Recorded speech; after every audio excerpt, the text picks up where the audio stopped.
there is an easy way to make every video game you play more fun. You probably think that's crazy, and you're right, but it's true. How do you know when a game is for you?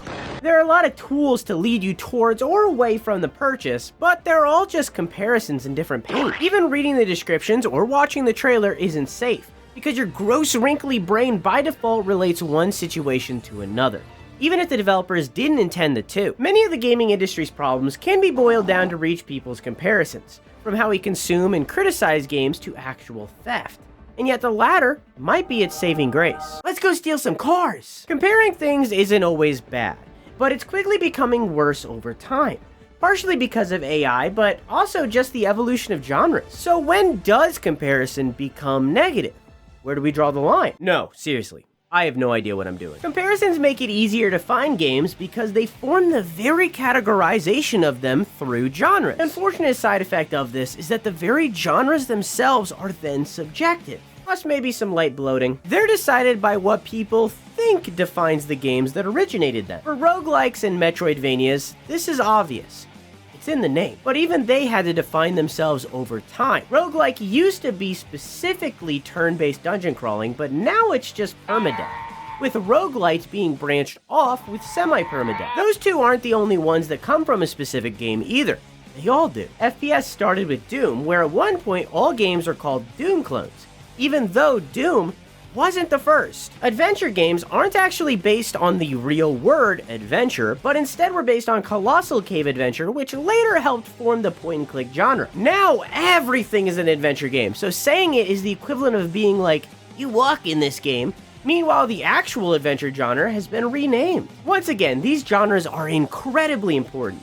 They help us find games we enjoy, and they help us talk about video games, especially with end-year discussion. The ability to compare is an incredible tool. It's something that we can't help do. I talked about this in my choice video, but I glossed over this might be where nostalgia comes from too. Your goopy babu brain had nothing to compare to, so you just thought it was the best thing in the world even though it was just Sonic doing Sonic. Comparisons allow us to judge whether or not we feel an experience is good. But this is just as much of a negative as it is a positive. The default mode of comparing makes every experience we consume feel lesser.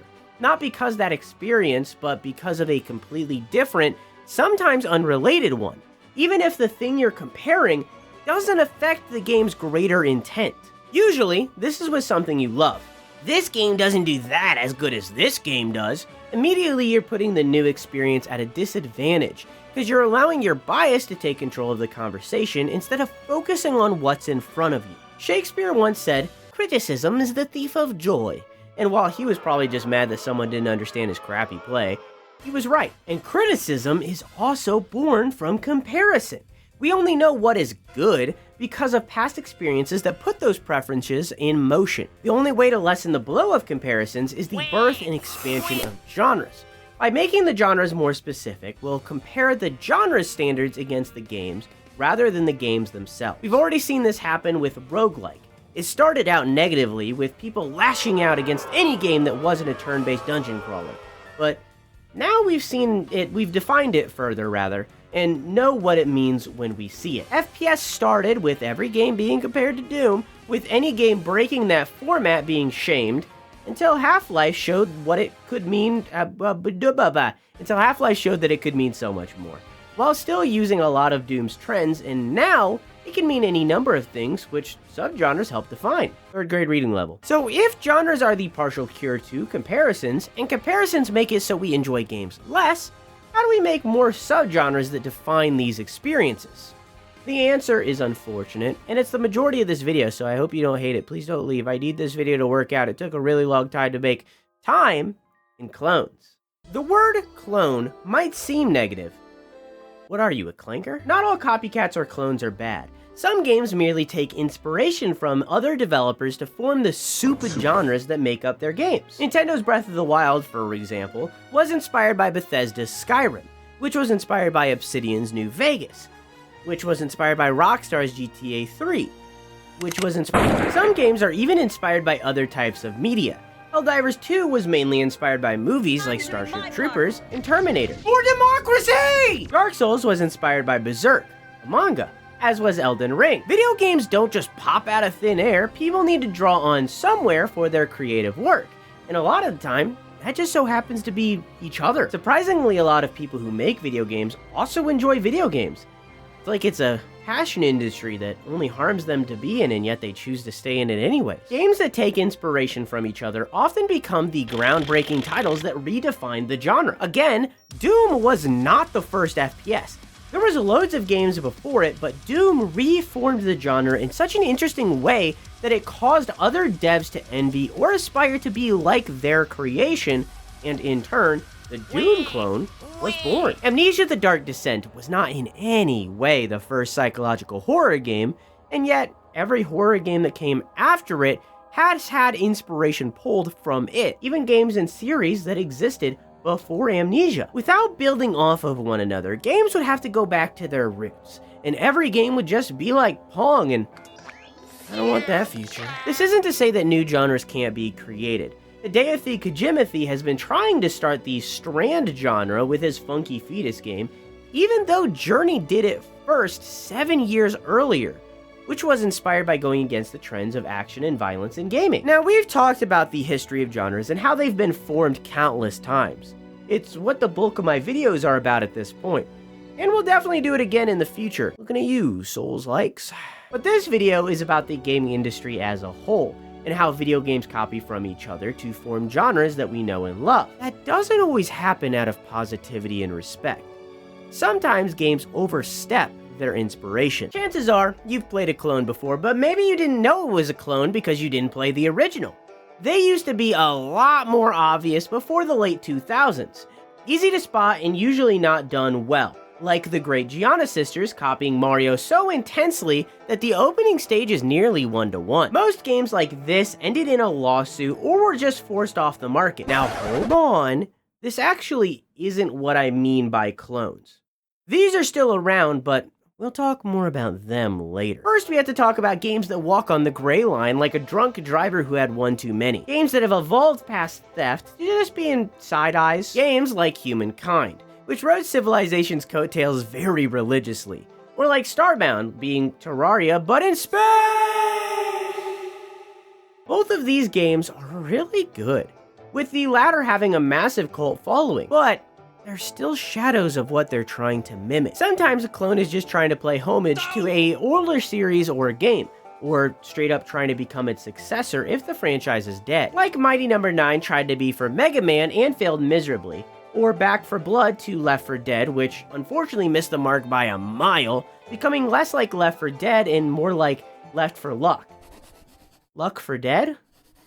Left Luck Dead? It had cards. Yooka-Laylee is just Banjo-Kazooie, but not, all the way down to its flaws. But some clones are like City Skylines to SimCity, even better than the original. Innovation is just as important as invention, if not more. When a new game comes out and creates a new type of technology, or uses its technology in a way no one could imagine, to the degree where it becomes a genre of its own, that genre needs clones to whittle down what the genre means when we read it. A good example of this is the Souls-like genre, and no, I'm not defining it in this video. We're saving that for June when I can go full gay pride on that bitch. I don't know what that means. Lies of P is a clone of Bloodborne. I've played it all the way through, I can say that confidently, so argue with me in the comments, losers. However, it adds a lot of quality of life to the Soulsborne formula, especially concerning side quests and fast travel, not to mention the bonfire stand-ins being infinitely better than Bloodborne's, which suck. It brings in a weapon crafting system that makes everyone's gameplay styles radically different. I ended up with a rocket hammer. And it has a bigger focus on enemy weaknesses, making items I never use in Dark Souls super valuable, and not limited in some cases. And lastly, and maybe most importantly, its story has a bigger focus and control over the game's environments and pacing, which is something that the Soulsborne series has explored, most notably Bloodborne and Sekiro. Both have turning points that dramatically change the game, but there's just something about Lies of P's twist that just hits harder. It affects the entire game, like not just the environment, but how you feel about exploring it. It really makes you feel like Pinocchio. Lies of P is a clone of Bloodborne through and through, and yet it does things so different from its foundation that it manages to surpass it. Not because it's better, that's subjective, but because it's different and manages to reach out of Bloodborne's shadow and innovate on the Souls-like genre. It's not the only one either, but just to tackle one more. Sometimes games will take one genre and fusion it with a different genre and attempt to make something new. While some of these end up just being two games in one, like Cult of the Lamb, Remnant took the Souls-like genre and combined it with the third-person shooter genre to create a new kind of Souls-like that isn't focused on melee weapons, and with a splash of roguelike in there too. Now, Souls-likes are new. But when I say the genre's name, everyone kind of has a different idea in their mind for what I mean. The same, once upon a time, could have been said for Doom clones and roguelikes. Clones, over time, define genres further. So we need games like Soulframe, Code Vein, or Another Crab's Treasure to whittle down what it means to be a Souls-like, because again, copies and clones aren't always bad. The genres by default are much too broad. But all of the games I've mentioned so far, aside from one, are mostly positive. They're not trying to be disrespectful towards their source material, they're just aspiring to be something like them. But there are quite a few examples of clones that are still legal, but are undeniably bad. Like Enchanted Portals that looked at Cuphead and were like, what if we did that, but like, bad? So they whipped out a game quicker than me playing Love Love Joe Biden. I miss you, Sleepy Joe. There are tons of games like this, with the most common probably being Mario Kart clones. There are hundreds, but the best one is Garfield Furious Racing by far. I'm gonna beat the shit out of this route, I swear to God! Some copycats aren't taken from one game, but rather many sources. So arguably, they kind of become their own thing, like Remnant did for Souls-like. Probably the most popular example that no one really ever talks about for this is Fortnite. Now granted, they've been really good about it recently. Anything taken from a different game is officially supported, and most likely because they paid for it and then laid off all of their employees. However, back when Fortnite first came out, it was a wave-based PvP game. But Epic saw what PlayerUnknown's Battlegrounds was doing and just kind of stole it and their ideas shamelessly, like every video essay creator on YouTube, me included. But there's kind of an argument about which of the two did the formula better and if that forgives the debt. Debt? Theft. But regardless, there's no argument that it was done disrespectfully, with Fortnite straight up stealing mechanics baked into PUBG since the game was built in Unreal Engine and that was allowed for them to do. There was a lawsuit, but PUBG couldn't be Epic's billion-dollar game, so it went nowhere. But that's not the end of them stealing from their competition. Epic has stolen from Apex Legends with the ping system, reboot vans, and vaults all coming from the game, and Call of Duty with the currency system. Kind of an argument for even more, but that's for a different YouTuber. This isn't a Fortnite video. They've also stolen from Among Us with the entirety different, there's a different mode where even the map was nearly one-to-one with Among Us. Innersloth was very angry at them for this, with ranting tirades on Twitter. But now they work together on stuff, so it seems like they made amends. Which makes sense. They're pretty chill. Even the Battle Pass, which Fortnite gets praised for creating, originated from Dota 2. Fortnite is the copycat of all copycats. Which doesn't mean it's a bad game. I think that for different reasons. But they still stole. All that being said, the Among Us situation is as close as they've come to proven plagiarism. There is a game that has come a lot closer than them. One whose very existence threatens a very specific group of gamers for specific reasons that they made up. Palworld. I'm sure you've heard about the controversies somewhere at this point. Nobody would shut the hell up about it when the game first launched. Everyone felt like they had to pick sides instead of letting the multi-billion-dollar company that is Game Freak fight their own battle. Assuming you've heard something here or there, I'm probably going to retread some stuff that you've already seen, but stick with me, there's a lot of video left and it's not all about this game. If you leave, I'll know. When people look at Palworld, they usually just jump to Pokemon with guns. But truly the game is a lot more than that. Sorry, there's a typo in my script. I meant the game steals from a lot more than that. The gameplay is one-to-one with Ark, with the beginning being identical and the goal of the Big Iron Towers also being identical. It's like they looked at Ark and stole their gameplay loop directly, even taking the appearance of the UI and crafting menus. It also steals from Breath of the Wild. In its defense, so does every open world game since, but the soundtrack has the same vibe, including sound effects, The UI is the same, and the climbing is the same. Again, so is every open world game. So there's an argument here of what is stolen and what is inspired, and honestly, I lean on the side that they actually didn't steal from Breath of the Wild here. They stole from Craftopia, Pocket Pair's previous game, which stole from Breath of the Wild. Craftopia was a survival crafting game made to play off the Zoldo market, but the game was nearly exclusively purchased assets because the devs at the time couldn't do 3D modeling. Remember this little factoid for later. Craftopia is less original than even Genshin Impact, because while that also does steal from Breath of the Wild, it also presents some really interesting ideas. You just gotta gamble for them. As for Pokemon, the bulk of the pals are actually completely original or just quirky versions of real animals.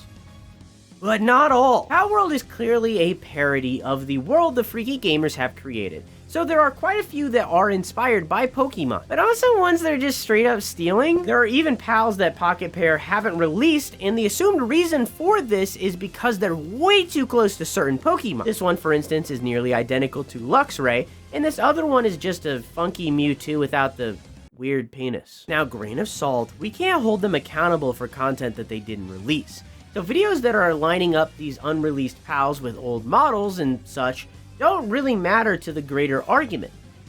But it does make the pals that are in the game that bear resemblance to Pocket Monsters a little more sussy baka than they already were. Let's assume that the pals are at the very least taking inspiration from the Pokemon they resemble. There's quite a few reasons for this. Now, firstly, as I said, Palworld is a parody.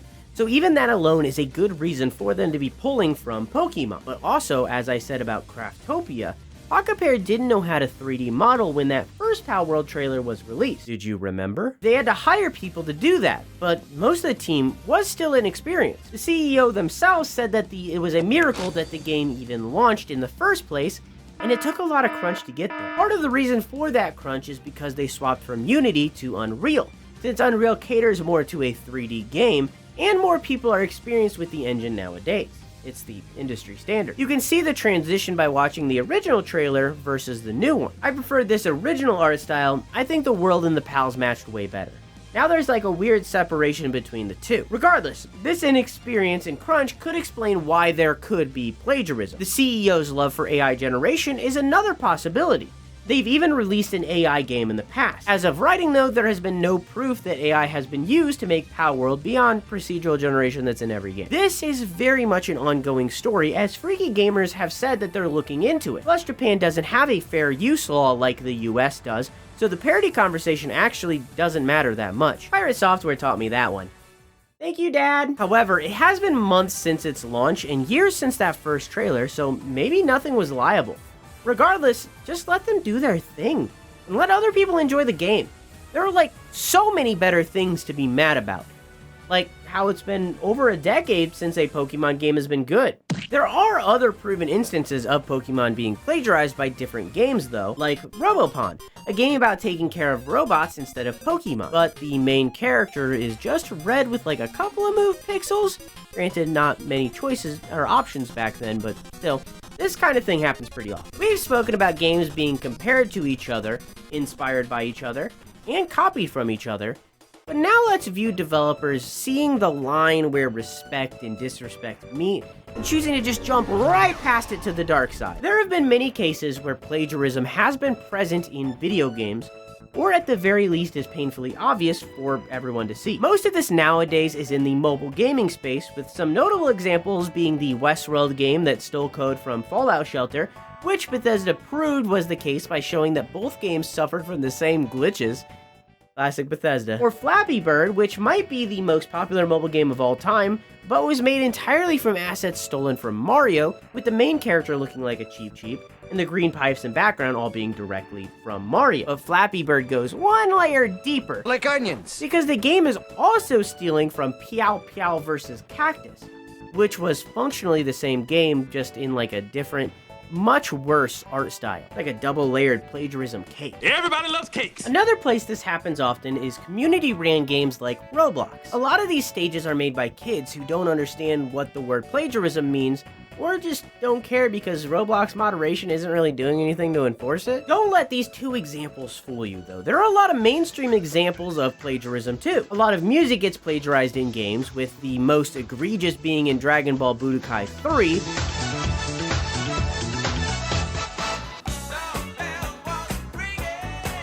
but most cases are just kind of games stealing from each other or like little riffs here or there, not really like plagiarism. The Simpsons Road Rage got in trouble for copying Crazy Taxi, even worse than they did with GTA later, which got settled privately and for sure changed how they went about making Hit and Run. Even countries have plagiarized games, with the US Environmental Protection Agency using Yoshi's Island music in a promotional video game, and China using Mario and many other assets in their government-created game Mr. Judge, which is wild. There are even new instances of theft popping up, like Sworn, which is Hades in just about every single way, but with King Arthur and co-op. Even the UI and character designs are identical. There's no legal trouble happening as of writing, but it still is a copycat to a weird degree.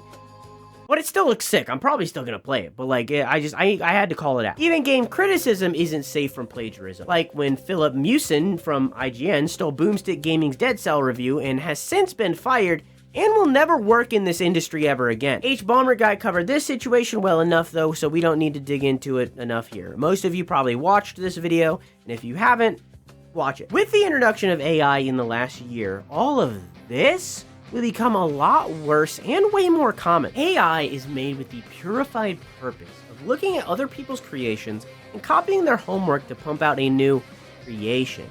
But doing so has in turn stolen the work from all the places it looked at. There are already places pumping out articles filled with other news sites' work, and there are games that utilize AI as well, especially in art and writing. AI will inevitably cause more and more plagiarism as time goes on. But I've already talked about that in a previous video. So instead, I think that there is a more interesting layer to the AI conversation that not many people talk about, and it applies better to this video so far. To have the ability to compare, you need to have the ability to criticize. And AI is a direct threat to criticism itself. Harvey Randall at PC Gamer is the one who made me think about this, and in turn, the whole video. So I'd highly recommend that you go read their article in the description, as I'm not going to reference the whole thing in this video. I think it's worth the read. They argue that games are always trying to achieve an intent. For horror, that's being scared. The developer creates the game following that intent, and using horror elements to reward you for your effort. AI, on the other hand, can't create with intent because the AI itself doesn't have goals beyond copying a dataset of games with the intent that the player, or I guess the writer, the data entry person, enjoy. But when all of those games are then combined, the message turns into white noise from so much dilution. Now, we can all agree that that sounds bad. I hope. It sounds like a game without a good reward, and reward is what makes games fun. Whether that's a new piece of loot or an automaton's head popping off. We don't usually consume AI-generated content by analyzing why it's good or why it's bad, whether it gives just reward. Instead, we spend more time proving that something is AI-generated instead of looking at why the art is bad. As an effect of this, the term, "this looks like AI," has become an alternative way of saying something is bad, which dilutes the conversation surrounding AI, hurting both real artists and AI creators in one phrase, without actually adding any real conversation to the argument, which is just like what the AI is doing when it shits stuff out. This is what Randall was arguing for, but for me, this kind of brought on a different line of thought, and it's the one that actually birthed this whole video. So everybody better say thank you to Harvey in the comments. I better see it there. I better see it there. I know how many people watch this video, and I can see how many people commented. Okay, say thank you. Now you know where comparisons come from, and when they are sometimes valuable. So when does comparison become negative? Where do we draw the line? That's the question that I opened this video with, and 20-something minutes later, that's still the topic, even though we kind of had to take a bit of a detour to get back to it. I believe that comparisons hurt gaming. Not because we shouldn't compare things. As I said earlier, it's an amazing tool. It helps us learn our preferences, define trends and genres, and most importantly, it feeds innovation through inspiration, clones, and yeah, even sometimes plagiarism. But once again, criticism is the thief of joy. So by constantly comparing one experience to another, you are hurting both of these experiences in the process. By not separating the two in your brain, you spend so much time trying to decide which one is better that you don't manage to think about why you feel that way. aka the art part. It's not fair to put one game's sins onto a completely different one, because no matter how you format that comparison, it's going to come from an emotional response to something. Whether that's good or bad doesn't help the greater discussion surrounding that game, and it often results in the fanboy toxicity that plagues the industry. Video games are art, often made with different intents and goals in mind. One game doesn't need to meet the requirements of the others, even if they're within the same genre. This, one last time, isn't to say that comparisons are bad, but relying on comparisons to make a verdict is. Comparisons should be secondary. Focus on the art that you're experiencing first. Without doing so, you'll end up soiling the game with expectations. So, next time that you're playing a game and you feel the need to compare it to something else, question yourself on why you're making that comparison and what value it's going to give you. Because comparisons by default are reductive. By saying that something is like something else, you completely remove the possibility of it defining something great. If you want an example of this, I did it in this video with Death Stranding and Journey. Hideo Kojima has been trying to start the Strand genre with his Funky Fetus game, even though Journey did it first 7 years earlier. I compared Kojima's game system to the ones present in Journey, in turn removing the possibility of Death Stranding defining the genre, which had no value to anyone. It's up to you for this example right now. You're welcome, I got you a gift. Just to bring this line of thought just like a little bit further, even trying to be critical is bad when experiencing a video game. It changes the way that you view the experience, and in turn, it lessens the fun. You can enjoy something even if it's poorly made. Sonic fans have been doing it for decades. It's something that we've lost as we've gotten older. People often try to excuse this by being objective. That way they can be overly critical and not give a game a chance. I, however, believe that objectivity is impossible when it comes to art, which games are. Shut the fuck up, we're not arguing about this. All reviews are biased and subjective. And when we view ones that are attempting objectivity, they're frankly boring as hell. It's gotten to the point where objectivity itself has lost meaning, and in turn a lot of reviews have too, especially from bigger review sites. The reviewer themselves matters more than the review, because if they enjoy the games that you like, or if they play the games the way that you do, you are able to compare their catalog of recommendations, their tastes, to your own, making it so that you can find new games. All roads lead back to comparisons. With this search of objectivity, gamers even try to compare entire years of games so that they can have an argument about which one is objectively the best, even though that is, once again, entirely subjective. I talk all about it in this video right here. We are incapable of escaping the trap our minds have on the media that we consume. So please compare this video to that one. Thank you for watching. I love you. Mwah!